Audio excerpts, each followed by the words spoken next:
Okay, this is my third time trying to take this video. Okay, so I'm gonna try to get it right here. Do a one take, and I'm gonna start my timer right now. Boss is in fact sniffing my butt right now. Okay, cool. So I got 10 minutes to talk to you about something that is very near and dear to me. That is called radioactive decay, or spontaneous radioactive decay, and this idea of the half-life. So a half-life is something that we use as a term, and it helps us predict the amount of radioactive material that we'll have in X amount of time. So the different radioactive elements that are out there have different half-lives because they vary in their atomic stability. We know the half-life is not concentration dependent, and we know that because we've had different concentrations of uranium, but the uranium will decay at the same rate. So I could have 1,000 pounds of uranium over here on the right, and I could have 10 pounds on the left, right? I'm being hyperbolic, of course, but then you go ahead and look at the ratio of decayed atoms in the uranium on the right to the uranium on the left, and you see that the ratio is exactly the same. So there's no dependence on concentration. So I hope I've made that clear.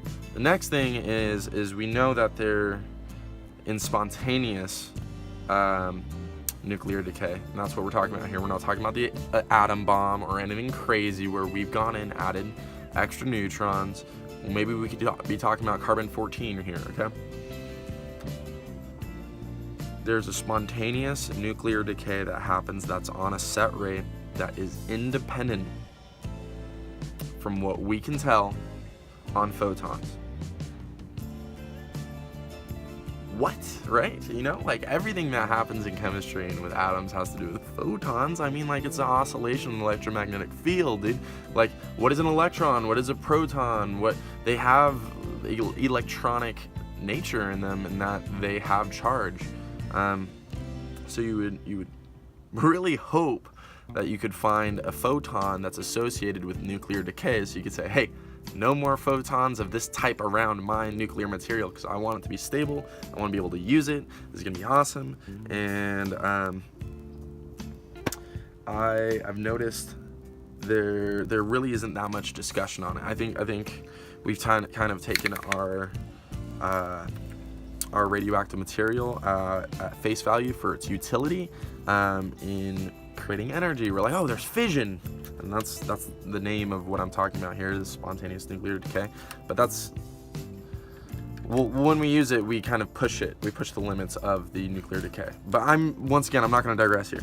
What I want to talk to you about is this timed rate of the half-life and what I think probable causes are, you know, because I don't know what could be causing it to decay at a specific rate, you know, like, and if you do, tell me, because I have no idea and I can't figure it out. One of the things that I thought it could be is, so obviously it has to be something that we can't observe.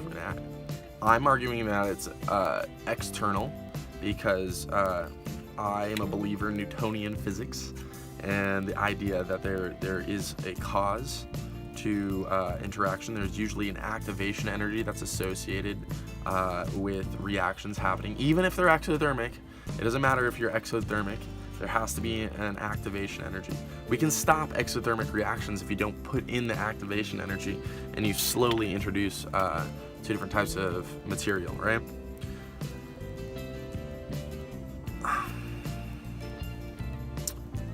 It could be neutrinos, is something I'm thinking, right? Because we know they're evenly distributed within space.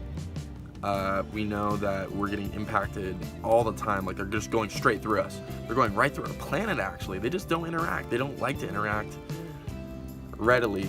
I don't know if they're interacting with the radioactive material, but I would suspect it could be a potential if we know it's a uniform rate of decay for a specific type of atom, and we know that there's a uniform distribution of these neutrinos. That I think that could be a potential cause.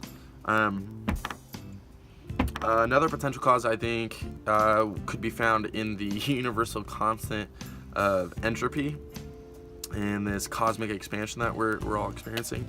We have this Doppler shifting that we're able to experience, where all these photons are getting stretched to their very limits, right? So what happens if I'm a gamma ray that stretches into an X-ray, that stretches into UV, that stretches into freaking visible light, so you can see me or the photon itself with our terrible eyes, and then we stretch even further into our infrared, and then into our microwaves and our radio waves.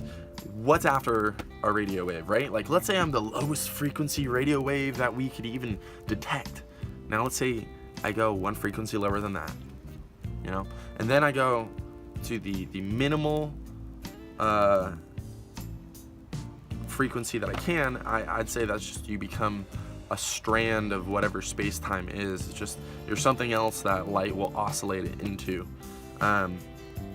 So I think a photon is really just a compressed piece of space-time that is expanding into its entire its width, or its probability wave, into improbability, right?